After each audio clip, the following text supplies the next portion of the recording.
क्या आपको पता है कि आपके जो एसेंशियल ज़रूरत की चीज़ें हैं, जो एसेंशियल्स हैं, वो 1 महीने के बाद इस महीने की 22 तारीख से सस्ती हो जाएंगी। आपको दवाएं सस्ते मिलनी शुरू हो जाएंगी, आपको इंश्योरेंस सस्ता मिलना शुरू हो जाएगा, आपको जो पैकेज्ड फूड है, नमकीन है, ये सारे सस्ते मिलने शुरू हो जाएंगे।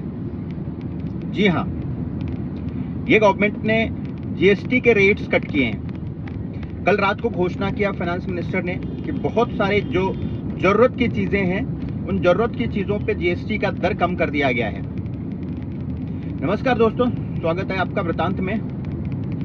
आज हम बात करेंगे उन्हीं जीएसटी की कटौतियों पे, जीएसटी दर की कटौतियों पे, कि किस तरह की कटौती हुई है, इसका असर हमारी जेब पे कैसा होने वाला है और किस तरह से ये हमारी इकोनॉमी को इम्पैक्ट करने वाला है।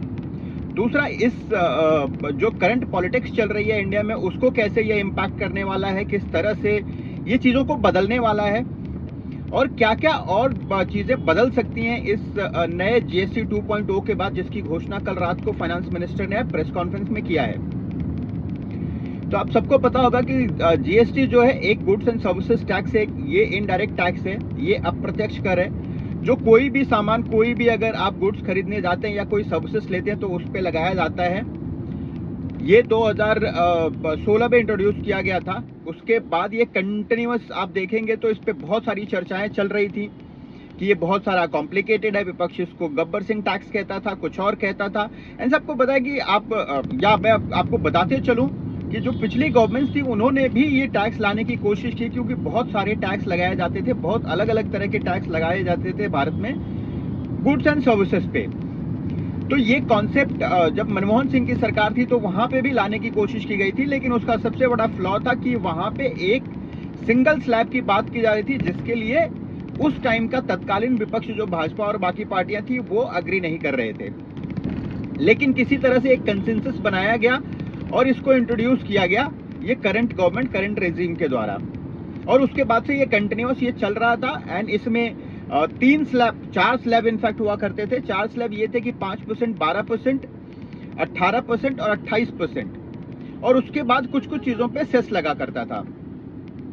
कल जो रेट कट हुए हैं, कल जो घोषणा हुई है, उसमें ये बताया गया है कि जो 28% जो हमारा स्लैब था, 28% स्लैब यहाँ से रिमूव कर दिया गया है। 12% वाला स्लैब है वो रिमूव कर दिया गया है। यहाँ पे जो स्लैब बचे हैं वो स्लैब है हमारा 5% और 18%।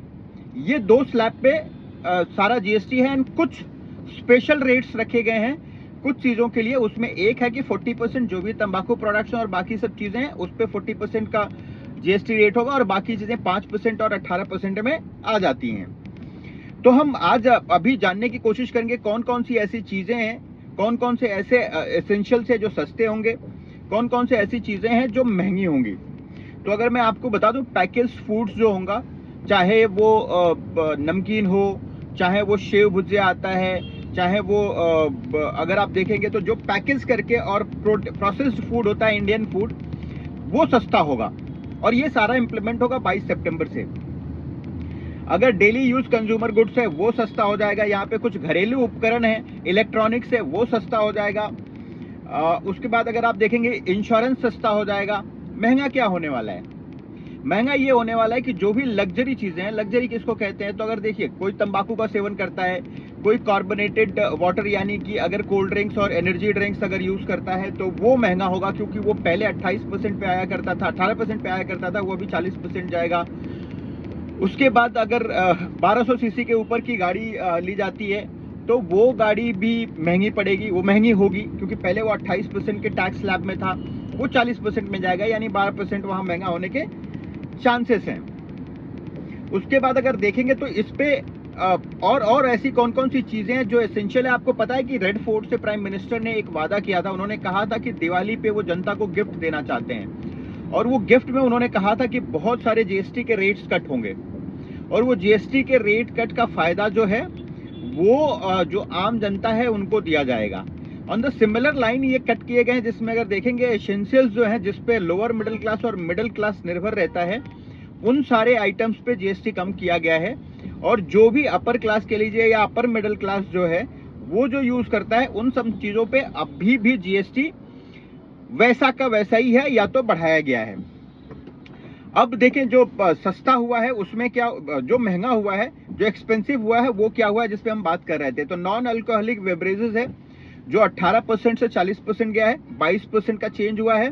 पान मसाला जो कि होना ही चाहिए बाय डिफॉल्ट, वो 28% पे होता था, वो 40% पे गया है।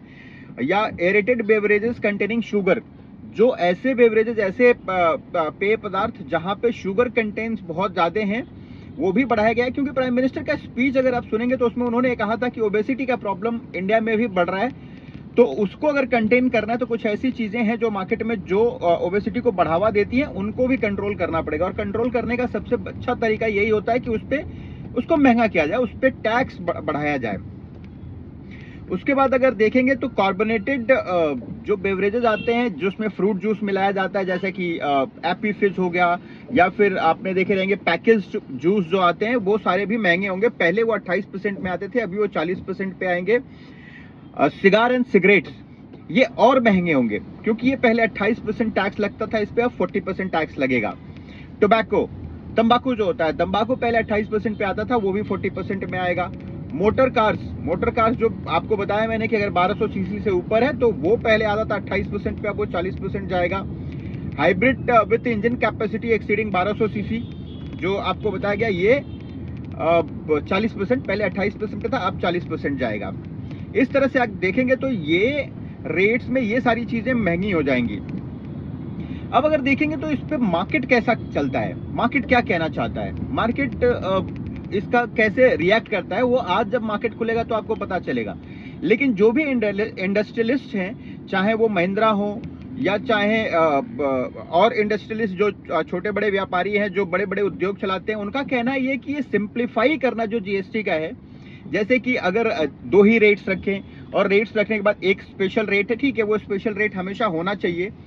इस तरह से अगर देखा जाए तो ये जो एमएसएमईज हैं, जिनके बारे में बार बार बात होती थी कि जीएसटी लाने के बाद एमएसएमईज को बहुत ज्यादा प्रॉब्लम होता है, क्योंकि बार बार उनको बहुत सारे रेगुलेशन से गुजरना पड़ता है, उनको जाना पड़ता है, टैक्स रिटर्न भरना पड़ता है, रिटर्न्स उनके नहीं आते हैं। तो ये भी चेंजेस किए गए हैं कि जो जीएसटी का एप्लीकेशन है उसको आसान किया गया है। जो जीएसटी के रिटर्न भरते हैं तो रिटर्न जो आएगा उसको आसान किया गया है कि आपको आसानी से रिटर्न मिल सके। उनका जो पैसा लॉक होता था उसमें काम किया गया कि वो लॉक ना हो। तो ऐसा नहीं है कि खाली रेट्स कट किया गया है, रेट्स कट करने के साथ साथ प्रोसेसेस में भी चेंजेस किए गए हैं। अब ये सबसे बड़ा क्वेश्चन है कि ये जो रेट कट किया गया है, ये रेट कट का फायदा क्या कंज्यूमर तक पहुंचेगा। जब ये भी क्वेश्चन पूछा गया फाइनेंस मिनिस्टर से, तो उन्होंने कहा कि जब पिछली बार जब जीएसटी इंप्लीमेंट हुआ था तो सबका डर यही था कि क्या इसका कुछ फायदा होगा, क्या इसका फायदा कंज्यूमर तक जाएगा। तो उन्होंने एक एग्जांपल दिया कि कितने सारे केसेस रजिस्टर्ड हुए थे जहां पे जो ट्रेडर्स हैं, ट्रेडर्स ने रेट कम नहीं किया था और वो टैक्स इवेड कर रहे थे, या तो टैक्स का पैसा बचा रहे थे या कंज्यूमर से टैक्स का पैसा ले रहे थे। तो उनके ऊपर केस दर्ज किया गया, बहुत सारे पैसा कॉन्फिस्केट भी किया गया, और इस तरह से उसके लिए भी प्रोविजन यहाँ पे भी किया गया है। हालांकि अगर इंटीग्रिटी वाइज देखा जाए तो उन्होंने क्लियर कट ये कहा कि कोई ऐसा बड़ा डेविएशन देखने को नहीं मिला है भारत की जनता की तरफ से या ट्रेडर्स की तरफ से या ट्रेडर्स एसोसिएशन है उसकी तरफ से, तो इसके चांसेस बहुत कम है। अब दूसरा ये है कि ये जब जीएसटी रेट कट किया गया तो आप सब लोगों का ये भी सोचना होगा कि कहीं ऐसा तो नहीं कि जो हमारा इंफ्रास्ट्रक्चर पे जो काम चल रहा था या जो हमारी ग्रोथ पे काम चल रही थी, क्योंकि रेवेन्यू गवर्नमेंट के पास आ रहा था, वो कम हो जाएगा। तो उसका भी जवाब फाइनेंस मिनिस्टर ने दिया कि जो ये कट है, इस कट की वजह से अराउंड 48,000 करोड़ का डेफिसिट आएगा, जो डेफिसिट कवर किया जा सकता है। हालांकि उन्होंने एग्जैक्ट फिगर नहीं दिया, उन्होंने कहा कि पिछले साल के कंपैरिजन में हम एक्सपेक्ट कर रहे हैं कि ऐसा हो सकता है।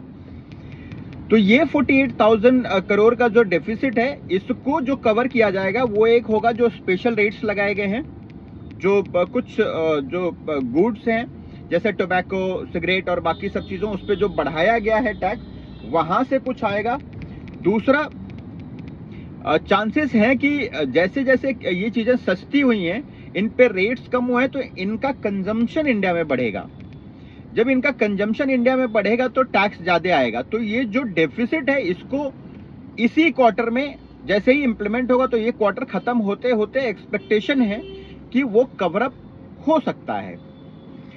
अब ये है कि उन्होंने साफ साफ तो नहीं कहा कि जो रेवेन्यू गैप है वो कहां से गेन किया जाएगा, बट मोटा मोटी उनके कहने का मतलब ये है कि जो स्पेशल प्रोडक्ट्स को जो स्पेशल रेट 40% का लगाया गया है वो स्पेशल रेट के से रेवेन्यू गेन किया जाएगा, जो शॉर्टफॉल है उसको, एंड उसको भरा जाएगा। अब आप दूसरा पॉइंट ये सोचते होंगे कि ठीक है चलिए आपने गेन तो कर लिया, लेकिन ऐसे ही टाइम पे ये सारी चीजें क्यों लाई गई, ऐसा क्या है जो मजबूर कर दिया गवर्नमेंट को कि ये सब चीजें लाएं। हालांकि ये क्वेश्चन प्रेस कॉन्फ्रेंस में पूछा गया फाइनेंस मिनिस्टर से कि कहीं ऐसा तो नहीं कि ये जो रेट कट किया गया है, जो चेंजेस किए गए हैं, ये चेंजेस इसलिए किए गए हैं कि अमेरिका ने हमारे ऊपर टैरिफ लगाया तो उसलिए हमने ये सारे चेंजेस किए हैं। तो फाइनेंस मिनिस्टर ने कहा कि नहीं, इस पे हम 1.5 साल से काम कर रहे थे और इसका कोई उस टैरिफ से लेना देना नहीं है। लेकिन अगर मैं आपको बताऊं तो आप जिस तरह से देखेंगे जो टाइमिंग है इसकी है, जिस तरह से प्राइम मिनिस्टर ने बार बार एक चीजें कही हैं और उन चीजों पे जो एक प्रोसेस वाइज इंप्लीमेंटेशन चल रहा है, जैसे कि अगर आप देखेंगे स्टार्ट ऑफ द ईयर जो मिडिल क्लास है उसको राहत दी गई कि 12 लाख रुपए तक इनकम टैक्स नहीं लगेगा। उसके बाद दूसरी चीज आई कि आपने देखे रहेंगे अभी पीछे की जो एक ही दिन में, कल के दिन में ये लिया गया कि जो पुराने बैटरीज हैं उनका जो वेस्ट है, इलेक्ट्रॉनिक वेस्ट, उसके लिए पैसा प्रोविजन किया गया। तीसरी चीज कल के दिन में ही रात को आती है, प्राइम टाइम पे ये प्रेस कॉन्फ्रेंस होता है और बताया जाता है कि जीएसटी के रेट कट हुए हैं। अब इसे करने की कोशिश क्या हो रही है? करने की कोशिश ये हो रही है कि आपको बताते चलूं कि हमारा जो पूरा जीडीपी है, हमारा GDP local consumption based GDP है। इसमें खाली 4% कंट्रीब्यूशन जो है वो हमारे एक्सपोर्ट्स का है। बाकी 96% हमारी जीडीपी जो ग्रो होती है या हमारा जो उत्पादन है उसका जो खपत होता है वो डोमेस्टिकली होता है। अब अगर वो 4% का अराउंड 0.8% और 1.2%, 0.8 to 1.2% का जो कंट्रीब्यूशन है वो यूएस के साथ हमारा बिजनेस होता था जो इम्पैक्टेड है। अगर वो इम्पैक्टेड है इस टैरिफ से तो कहीं ना कहीं से उसकी भरपाई करनी पड़ेगी, और उसकी भरपाई करने के लिए सबसे जरूरी है कि खपत बढ़ाई जाए, और खपत बढ़ाने के लिए जरूरी होता है कि चीजें थोड़ी सी सस्ती हो। और सस्ता करने का सबसे आसान तरीका है कि अगर उन चीजों पे टैक्स कम किया जाता है, वो चीजें सस्ती होती हैं, तो उसकी खपत बढ़ेगी। तो इसमें दो चीजें, एक सर्कल है। सर्कल ये है कि पहले इनकम टैक्स से निजात दी गई, इनका 12 लाख के तक के जो भी इनकम होगी उससे इनकम टैक्स से निजात दी गई, तो लोगों के हाथ में पैसा ज्यादा बचेगा। जब लोगों के हाथ में पैसा ज्यादा बचेगा उनका परचेजिंग पावर बढ़ेगा। जब उनका परचेजिंग पावर बढ़ेगा तो उनके खर्चे बढ़ेंगे, तो उनको प्रोडक्शन चाहिए, उनको प्रोडक्शन होगा तो सामान मार्केट में सस्ता होगा। अब प्रोडक्शन के लिए जरूरी है कि वो सामान बिके, और बिकने के लिए जरूरी है कि वो सस्ता हो। तो इसके लिए गवर्नमेंट ने जीएसटी रेट्स कम किए। जब वो बिकना चालू होगा तो प्रोडक्शन होगा, प्रोडक्शन होगा तो उसके लिए लोगों को नौकरियां चाहिए मिलेंगी। जब लोगों की नौकरियां लगेंगी तो उनको सैलरी आएंगी, एंड फिर से ये परचेजिंग पावर हमारा बढ़ता रहेगा। इस तरह से अगर देखेंगे तो ये साइकिल पूरा कंप्लीट होता है। तो एक स्ट्रैटेजी के तहत इस गवर्नमेंट ने टाइमिंग सही रख के और ये चीजें इंप्लीमेंट करी है, जिससे होगा इसका फायदा ये कि जो बार बार हमें ये धमकी दी जा रही है कि हमारे बिना आप कुछ भी नहीं है, हम आप पे सैंक्शन लगाएंगे, हम आपसे टैरिफ लगाएंगे, तो शायद वो जो डेफिसिट है उसको इंडिया कवर अप कर पाएगा। एंड इसकी जो ग्रोथ थी, जो पिछले क्वार्टर का सर्वे आया है उसमें अगर आप सब लोगों को बताते चलो कि अराउंड इंडिया जो ग्रो कर रहा है वो 7.8% से कर रहा है। एंड जैसा कि सब लोग कहते हैं कि अगर इंडिया को 2047 तक अगर विकसित राष्ट्र बनना है तो उसके लिए जरूरी है कि वो डबल डिजिट में ग्रो करे। तो वो डबल डिजिट के पास का ग्रोथ के लिए सबसे जरूरी जो स्टेप्स थे वो गवर्नमेंट ने लिया है। और ये स्टेप्स के बाद एक्सपेक्टेशन ये है कि हमारी ग्रोथ और तेज होगी। एंड उस ग्रोथ की वजह से अगर आप देखेंगे तो बाकी पूरी दुनिया जहां पे दबाने की कोशिश कर रही है, शायद उनको ये बात समझ में आएगी कि इंडिया सेल्फ सफिशिएंट है एंड वो इन चीजों को लेके अपने आप आगे बढ़ सकता है, उसको किसी की जरूरत नहीं है। आप इस पूरे मुद्दे पे क्या सोचते हैं? सारी चीजें आप भी बताइए, क्योंकि इसमें इंटरनल पॉलिटिक्स भी अगर आप देखेंगे तो पिछले कुछ दिनों से विपक्ष बहुत ज्यादा हमलावर हो रहा था सरकार के ऊपर अलग अलग चीजों को लेके। हालांकि वो वैलिड इनवैलिड वो डिस्कशन का पॉइंट है, वो आप कह सकते हैं इनवैलिड है, विपक्ष कहता है वैलिड है, ये सब चीजें चलती रहेंगी। लेकिन किसी तरीके से सोशल मीडिया पे बज क्रिएट करने में वो सफल रहे हैं, जिसमें वो कह रहे हैं कि भाई ऐसा कुछ हुआ है। अलग अलग मुद्दे भटकाए जा रहे हैं, जातियों में बांटा जा रहा है, वोट चोरी का मुद्दा उठाया जा रहा है, गवर्नमेंट पे ट्रस्ट कम करने की कोशिश की जा रही है, संस्थाओं पे ट्रस्ट करने की कोशिश कम करने की कोशिश की जा रही है। उन सबको डिफाई करने के लिए 2 दिन में 2 चीजें, एक तो प्राइम मिनिस्टर आते हैं, अपनी मां का मुद्दा उठाते हैं, और दूसरे दिन ये बड़ा सा जो विपक्ष कह रहा था कि अभी एटम बम के बाद शायद हाइड्रोजन बम लेके आएंगे, तो ये गवर्नमेंट हाइड्रोजन बम लेके आती है और बताती है कि इतने रेट्स कम कर दिए गए हैं और ये सारी चीजें आम जनता के लिए सस्ती हो जाएंगी। इसका इम्पैक्ट बिहार चुनाव पे पड़ेगा नहीं पड़ेगा, ये देखने वाली बात होगी। आप भी बताइए क्या सोचते हैं इस पूरे रेट कट के बारे में। आपको क्या लगता है कि इसका किस तरह से इंडियन इकोनॉमी पे इम्पैक्ट होने वाला है।